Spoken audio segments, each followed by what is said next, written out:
Well, good Thursday to you. It is Thursday, May the 8th. We are at the Saratoga Springs Horse Show in Saratoga Springs, New York.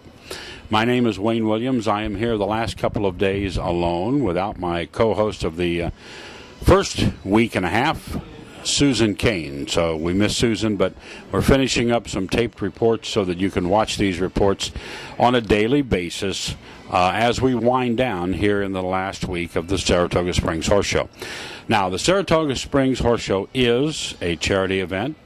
There is a group called the Capital Fund, and the Capital Fund supports many different charities around Saratoga Springs, like Domestic Violence and Rape Crisis Centers, 4-H Youth Development, St. Clement's Grade School, Mary's Haven, Franklin Community Center, the Backstretch Employee Service Team, St. Clement's Outreach, Rebuilding Together Saratoga, the Captain's Youth and Family Services, the Salvation Army, the food kitchens, the EOC Soup Kitchen, and 18 different food pantries around Saratoga. So there is an awful lot that they support, and it's through the profits or the money raised during this horse show that we benefit all of these charities around Saratoga County. I've had a blast here in Saratoga, and I've learned a lot. I have done my studying up as you move up and down this corridor along the Hudson River and up to Lake Champlain. Things like Fort Ticonderoga are right up here. Ticonderoga is Mohawk for Junction of Two Waters, built by the French in 1756. The town followed the fort in 1804. The actual town grew up, Ticonderoga. A lot of Revolutionary and French and Indian War history. Plattsburgh, way up to the north, built in 1609 by the French alongside the Iroquois Indians. So they together worked on this. The city was chartered in 1785. There was a Battle of Plattsburgh during the War of 1812. That was one of the three most influential and decisive battles in the War of 1812. The other two were in New Orleans and Baltimore, but Plattsburgh was the third most decisive battle. So just a little bit of history and trivia about the area. It's gorgeous around Saratoga Springs, noted for the spring waters with therapeutic value all the way back to 1821. Now, on this Thursday, in the jumper ring today, we're running puddle jumpers, low training jumpers, high training jumpers, schooling, and then the 1.15 meter, 1.20, 1.30, all the way up is running today. Then about this afternoon, it'll be the 140 Welcome Stakes, Class 325. We also have two hunter rings going. In Hunter Ring 1, we have Hunter Prep, Performance, Green Working Hunter. We have Regular Hunter, High Performance, Low Hunter. And then this afternoon, Limit Equitation will be at about 3 p.m. in Hunter Ring 1. Hunter Ring 2 for this Thursday, Open Hunter Prep, Schooling, Open Hunter 2.6, 2.6 under saddle, 2.3, 2.3 under saddle, Modified Child Adult Hunter, Maiden Equitation, and then Novice Equitation. We'll wrap up classes all going on today in our Jumper Ring and our Hunter Ring 1 and 2. They are all underway today, Thursday, May the 8th. So we invite you, if you'd like to, if you can't come out and you'd like to help the charities that the Saratoga Springs Horse Show through the Capital Fund helps, get a hold of them through the website here and make a tax-deductible donation. Any donation would be appreciated. Well, we are at the Saratoga Springs Horse Show, and we're having a great run here, doing a lot of reports. And remember that the Capital Fund supports a lot of charities around the Saratoga County area, one of which is Mary's Haven. And here with us is John Kerwin. So, John, tell us a little about Mary's Haven and exactly what you do there. Mary's Haven is a two-bed hospice, and it's run by Catholic Family and Community Services here in Saratoga. It's been here probably a good 10 years, and I've been involved for the last 6 years. And what we do is we usually take a 4-hour shift every week, and this starts at 7 o'clock in the morning and goes until 11 o'clock in the evening.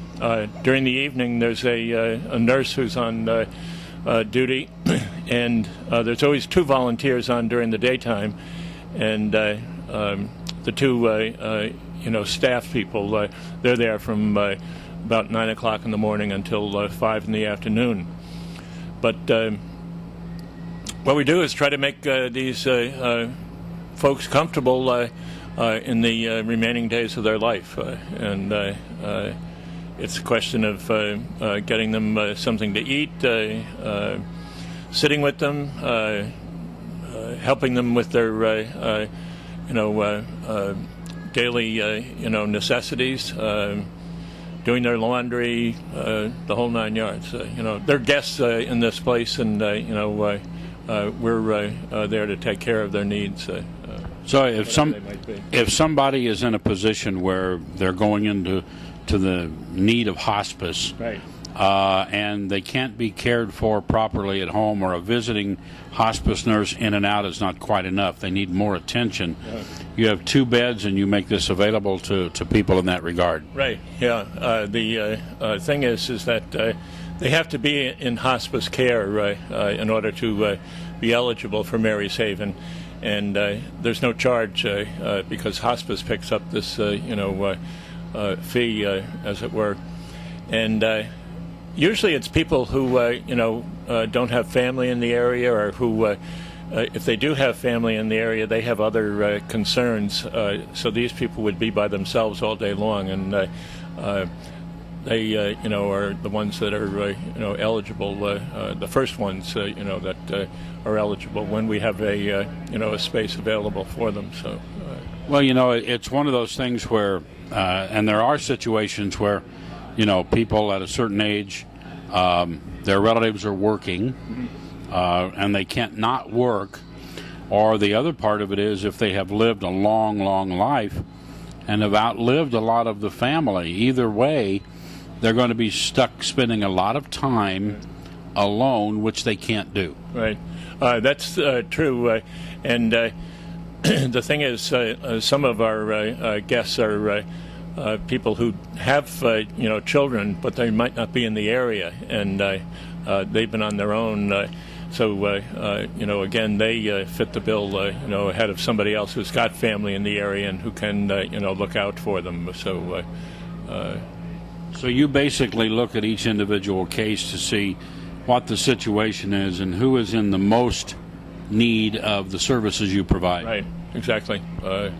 And usually, as soon as someone passes, it's a day or 2 before somebody else comes in and takes that spot. Once in a while, we do have a week or so when there aren't any guests, and I say that's a good thing, because they're being taken care of, and they don't need our care at that time. So yeah, it's not that there's not people in that position. It's just that they have family or a means of taking care of themselves, and they don't need to come into you. Now, tell us how this works with Capital Fund and the charities they raise, and how they are in support of your hospice group.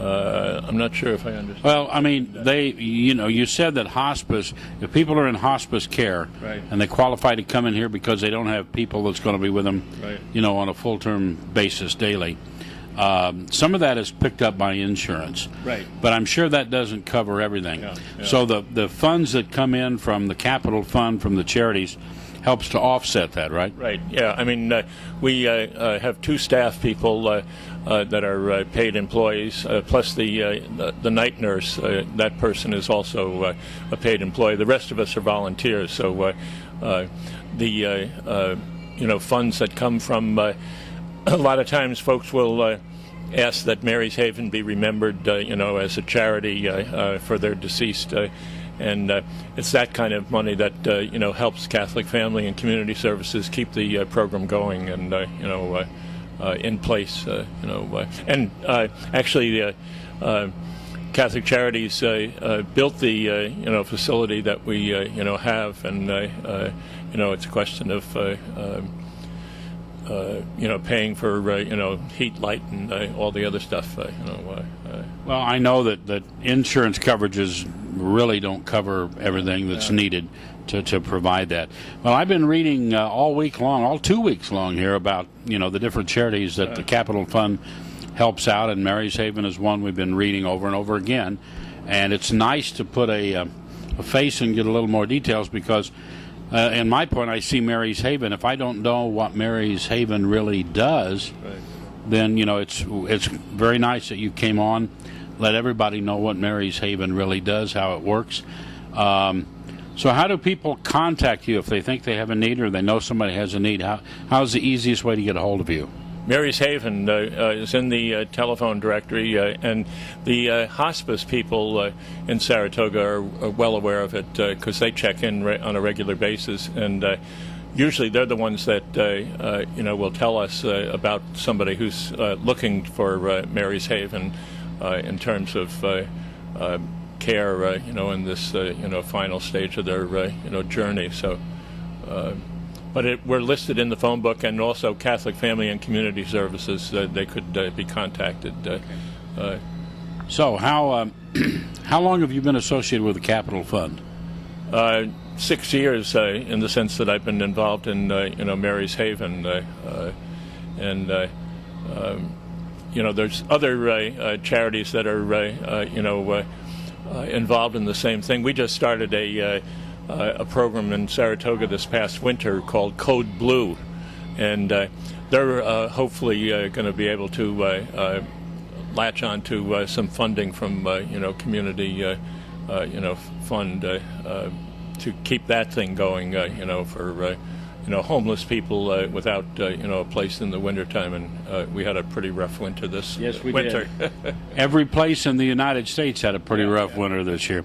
Well, John, it's been a pleasure to have you join us and tell everybody about Mary's Haven, and look them up through the phone book, or if you have somebody going into hospice, the hospitals will have that contact data if they need somebody to be with them through the day. It's a great thing you're doing, and it's a very needed service that you're doing. And let's face it, anybody going into hospice, things are pretty critical or they wouldn't be there. So make those last days as pleasant as possible. Yep, very good. John, thank you. Stay right here. Okay, thank you. And we are at the Saratoga Horse Show having a great time, and it all benefits Capital Fund, who helps, one of the charities helped is Mary's Haven. So stay with us right here. We are at the Saratoga Springs Horse Show.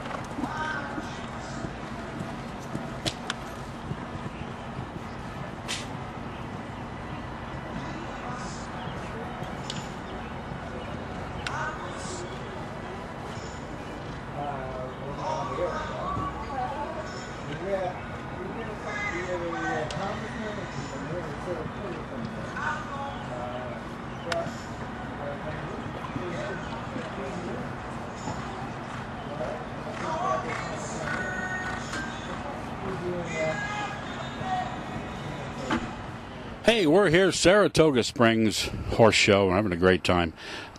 My guest is Lynn Pohl. Now, you work with Adirondack Trust, right? Yes. But you've got a long history here at this horse show, St. Clement's to now Saratoga Springs Horse Show. You exhibited? I did. Actually, I've been coming here since I was about 7. Just as a child, was always in awe as watching the activities. And then I finally was able to show here as an adult, which was actually about 10 years ago when I showed here. And then about 3 years ago, my daughter was in the lead line class. So she was 4. So you've got second generation going now, right? So is she showing at other levels now? No, she actually officially just started taking lessons back in the fall. And so maybe next year we'll be able to do the beginners here, the beginner classes. So. But you have a rich history here at this horse show, and tell us your concept, your takes. It's a beautiful setting with the trees, even the trees in the jumper ring, and the hunter rings are nice. So, your take on this entire horse show. The horse show, I love the horse show. It's changed from when I was a kid here. There was a few more rings and a few more trees. That was always a little scary. But yes, no, it's a beautiful show, and just what you hear from the folks that are not around here, you hear them talking about how great the town is, and the shops on Broadway and the restaurants they've gone to. So I love chatting with some of the people and hearing what they've been up to during the week. Well, see, I'm in the same boat. I was here the first time last fall for the Horse Expo over at the track. Mm-hmm. I had not been here before. Okay. And I do live in Wisconsin. Okay. So, I am back and I'm having a ball. I love this area. Yes. I love the whole atmosphere of Saratoga Springs. Yes, it's beautiful. It's beautiful. And it's not just... it's a year-round place to be. I mean, there's just so much going on in the city, and it's just a great community. Yeah. It is, and we want this horse show 55 years continually. We want to interview you in 55 years from now, when they're at 110. Oh dear, I'm not even going to tell you how old I will be. Don't worry about it. I won't be here to do it because I know I'm way ahead of you. So don't worry about another 55 years, right? Yep. Maybe that'll be like my grandchild showing then. Yeah. You just roll the wheelchairs up here. That's right. That's right. Yep. But it's Absolutely. a great time, Lynn. Thanks for spending a moment with us. Thank you very much. It was certainly my pleasure. So. Right here at the Saratoga Springs Horse Show. That's our Thursday, May 8th report. We are at the Saratoga Springs Horse Show, Saratoga Springs, New York, as we're winding down the second week. Don't forget, brought to you through the courtesy of Capital Charities, and they donate monies to many, many different charities around Saratoga. The funds that are raised through the horse show are all given back to the community. The Saratoga Racecourse is right across the street, 151 years old this year of continual racing, the oldest race course in the United States.